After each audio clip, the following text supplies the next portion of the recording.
Wow, I haven't made a video in 40 days. The last video I made was about the Sonic Arcade airdrop opportunity, which is looking very, very promising. I think they have over 200 million worth of funding for that project. Now they're always in some type of weird maintenance period. Every time they come back from this maintenance period, they come back stronger in my opinion. Like things work better. But you know, I'm just showing you that on screen to let you know it is in maintenance for myself. And before it was, I couldn't complete a game for the whole day. So I'm still in the background grinding these projects out. Oh, like I'm everywhere, man. But I've condensed things down. I'm not in 30 projects like I used to be. And I will never do that shit again. And I'm going to tell you why. Crypto, in my opinion, this is going to sound general, but I'm just going to say it just so we can put this together. Crypto is crypto. No matter where you go, you're going to experience very similar things. You're going to experience rug pulls. You're going to experience developers not keeping it 100. You're going to experience developers not keeping it 100. Like that's just something you're going to experience. Like some, you know what's happening in this whole space with Web3 gaming, Web2 integration to Web3, like Telegram, get all that stuff. Is guys are basically gathering communities, making promises, and then switching stuff right before it's token generation event time. And this has happened over and over and over. Like there's a meme out there of like Scooby Doo, and then they're pulling off the mask, and it's Pixelverse, but no, they're pulling off the mask, and it's actually Hamster Combat, and then they're pulling off the mask, it's actually Cat. I really think if it feels like it's one team, and they got a bunch of projects out. Because how in the hell is everybody doing the exact same thing in regards to just not keeping it real? After Pixelverse came out, everybody just following that same playbook. Oh snap! They screwing over their people. Let's screw over our people. Let's screw over some more people. Now, of course, the main objective is to make money, so that's the reason why people are doing it. But let's get to Coco Park, man. So I'm in like 7 projects, in which 3 of them should have a airdrop this month. But Coco Park is a project that I'm going to continue to be in. They just conducted their TGE and their listing. Was it yesterday? The 19th. Yeah, yesterday. So today is November the 20th. Yesterday is when the TGE happened, and they only launched on MEXC. So another reason why I can't. This ain't for me. I ain't trying to stunt on nobody, but I'm in the United States. I'll be damned if I'm chasing projects around for 6 months in hopes of making $50, or you don't know what you're gonna make, in hopes of making $500 and you make $20, and you gotta jump through hoops to make that $20. That's just not my thing. For some people, $20 is like a week worth or whatever. For me, $20 is damn near the fee I pay to get something delivered, in regards to Grubhub or whatever. You know what I'm saying? So it's just like I'm not doing that.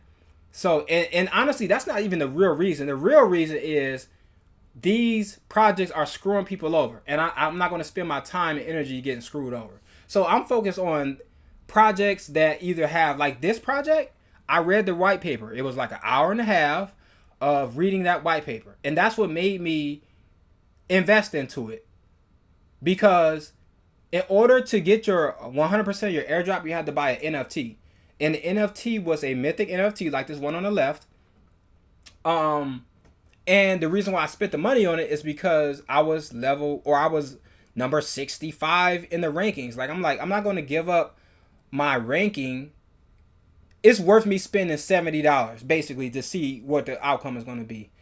And I'm a little salty because I had to jump through motherfucking hoops on MEXC. I never used MEXC before. So MEXC basically is like a spot trading futures type of platform. So you can't just jump on there and sell your token to a liquidity pool. It don't work like that. You're basically selling it to somebody that wants to buy. So what I did with my dumb ass, I didn't know, I jumped on there and I'm like, yeah, I'm about to sell all my tokens or whatever. Now the reason why I was selling all of my tokens is because one bad thing this project does that I don't like is which I can't really knock them because at least they're not saying something and doing something else. But they are real slow at giving us information on things that people really want to know. Like the tokenomics came out, I think, after listing, or I think they came out the same day. And people have been looking for the tokenomics forever because the tokenomics is going to determine if somebody going to invest in that NFT, which a lot of people didn't. I chose to do it for my own reasons, which I'm glad I did it. Now, with that being said, when I jumped on MEXC, I tried to sell all my tokens in one go, but I couldn't do it because nobody was going to buy that many tokens. So I had to improvise while the price is going down. I had to improvise. How am I going to sell this shit? I didn't have time to look at YouTube videos. So I said, you know what? At first I thought all my money disappeared, but it was actually in an order. Once you put it in an order, they subtract it right from your balance. And then you can delete the order and then it goes back to your balance. Every time you do that, you're eating $3 to $6 to $9. You know what I'm saying? It's transaction fees. So I'm like, okay, now I'm going to try to sell $300. That didn't work. I'm going to try to sell $200. Somebody bought. But by the time they bought, the price was in half. So the price was, I think it went to 1/10 of a cent and then a sixth. So 0.0016. It started there. And then by the time I jumped in, it was like, I don't remember exactly because so much shit was happening so fast. I think it was like 0.0008 or something. So under that 1/10 of a cent. At that point, I had about my allocation was worth $1,000. So I'm like, oh, snap. Okay. This is the first project I've been in where the allocation was actually worth something based on the amount of time I put in. So after jumping through all those hoops, I had to get a VPN. The VPN kept crashing. I had to learn how to sell on there. By the time that I sold, we were half of 1/10 of a cent. So it was like 0.0005 or something like that. So I sold at that point. I sold basically most of my tokens at that point, or my coins at that point, and then I sold another at 0.0004 or something like that because nobody was buying towards the end. Now, another thing I'm talking about, this, you know, I think I would have jumped through hoops no matter what. That piggy, that was like, yo, I regret. See, this is another reason why I can't talk about all these projects because I end up looking like I'm talking about something that I don't even like. Like that piggy, the way piggy did theirs was horrible. You had to KYC with the centralized exchange. Like I'd rather pay than do something like that.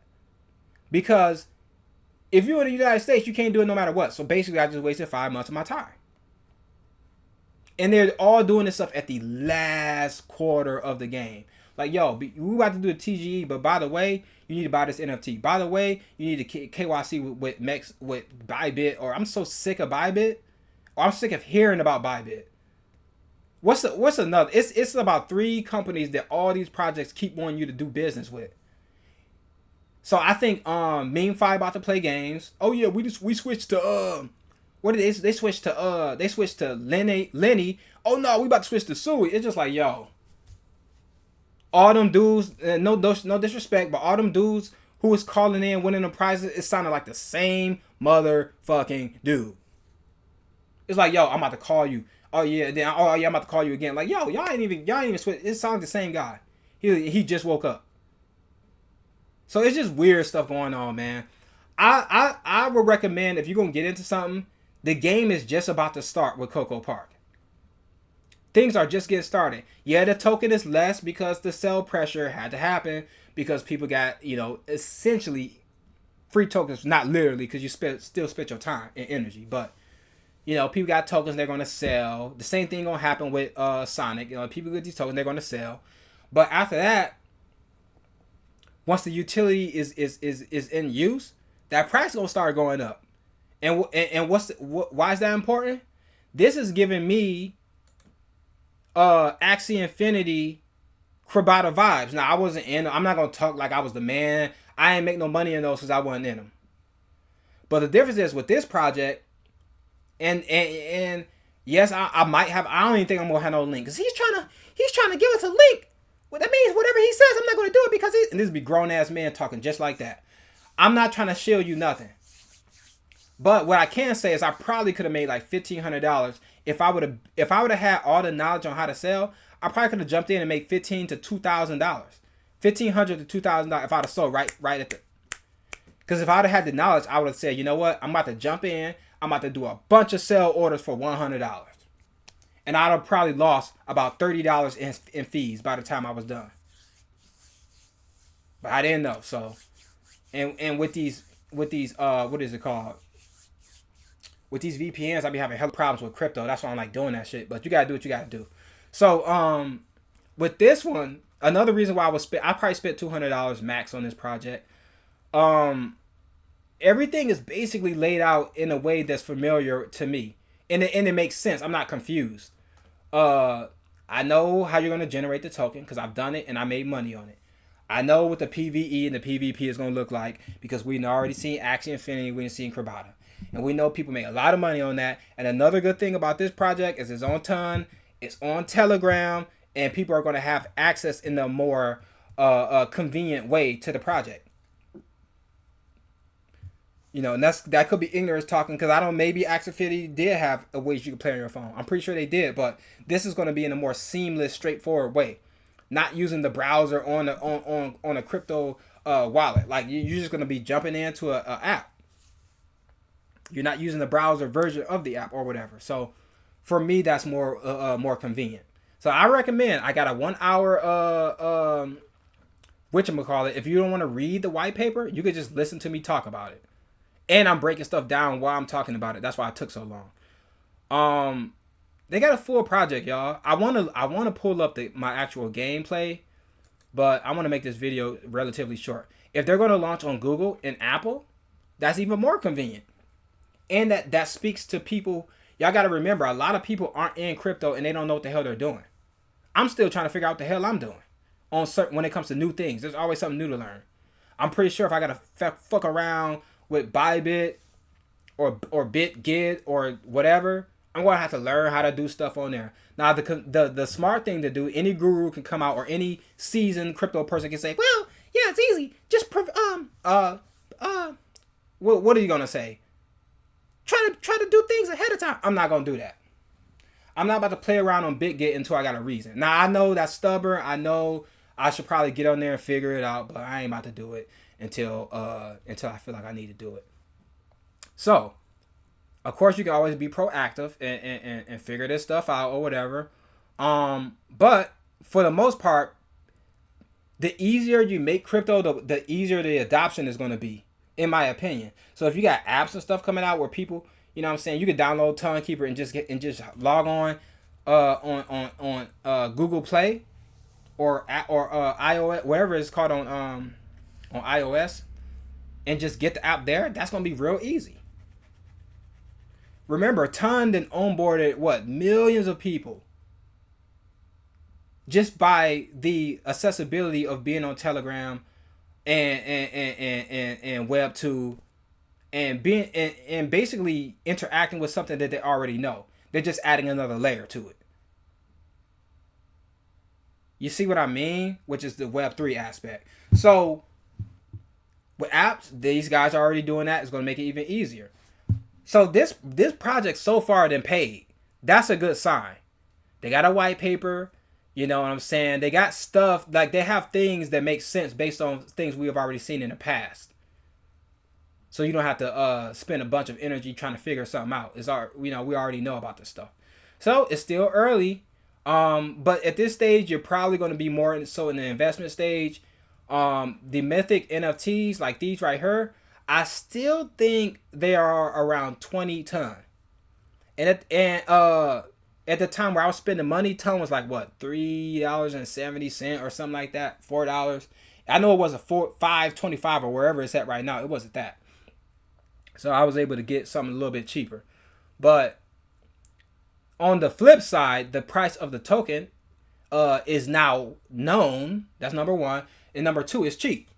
So it's 3 times less than what it would have been. If you feel like wrestling around with one of these centralized exchanges, do your thing. I do know MEXC, from what I know, they suspended withdrawals for Copa. So if you put something in there, you better be able to sell it. That's the part that they ain't gonna talk about. What else do I have to say? So that's my whole experience overall with the TGE, with just interacting with the app on a daily basis. The people who really peeled off with this are people who can leave their devices on, aka a laptop or a PC or a Mac. You got to leave your computer on because your token is only generating while the app is active. It can generate in what is it called, like the passive mode, but this app will stop working like once every 2 hours. It'll just crash and then you got to refresh. If you're doing something and you don't know that's happening, then you run the risk of missing minutes or hours of token generation. So that's something else to know. This is a project that you got to leave your computer on, at least during that first phase of TG and all that. Maybe when all these features come out, things will be different, like PvP, PvE, or whatever. I think they did say in season 3, which is the season we're on now, you have to buy an NFT, a mythic one, to earn. Yeah, I'm going to make another video so I can show y'all that, because I don't feel like wrestling around with OBS right now. But the epic and legendaries are going to be turned into NFTs thereafter sometime soon, in which you can get these with premium eggs that are at the price of 5 ton at the moment of making this at the time of making this video. So far, man, it cooked. And there were only 200,000 people in season 1 and 2, or eligible for the airdrop, I should say. And out of those 200,000, only like 100 people had over 1 million Copa. And out of those 100 people, a decent amount of them are only going to get 10% for the next 9 months because they didn't buy a mythic NFT. And the reason why that happened is because a lot of people spent a decent amount of money buying premium eggs and buying upgrades for their land, so they ran out of money. And that's partially, if we want to play the blame game, the team just told people too late. But if one person's victory is another person's loss and vice versa, so it's not necessarily a bad thing. It's just viewed as a bad thing to the person who lost, because they're not on the team. They're not a part of the team, the development team. Development team, they won from doing that, I think, in theory, but I ain't crunching the numbers in the background either. So this is my update for Coco Park and the Copa token. You know what I'm saying? Come here, do some research, because just in case this becomes a big thing on Ton, which Ton has hundreds of millions or bill. I forgot what the number is, but they got a lot of people. I'll eventually say 800 million or something like that. That can potentially see your project. That's why a lot of people wanted to launch on Telegram. I meant to say Telegram, but Ton is built, a native coin to Telegram, basically. So, I recommend checking this project out, man. This might be a hit, and ain't nobody talking about it. And this could be something just like Axie Infinity or Crabada. So it can, you know what I'm saying? It can launch once they do their marketing for like high tier content creators who got a lot of views and a lot of subs. Not them guys who be botting, because there's the guys who for 100% was botting back when I ain't gonna even say it, but I seen people patronize influencers that 100% run bots to their view bots to their videos. It's like, how you don't know that, bro? But once they start running these marketing campaigns, this can blow up real quick. So I got another video coming to you guys for something that I think you should get in, and I'm gonna tell you why. So I'll see you guys on the next video.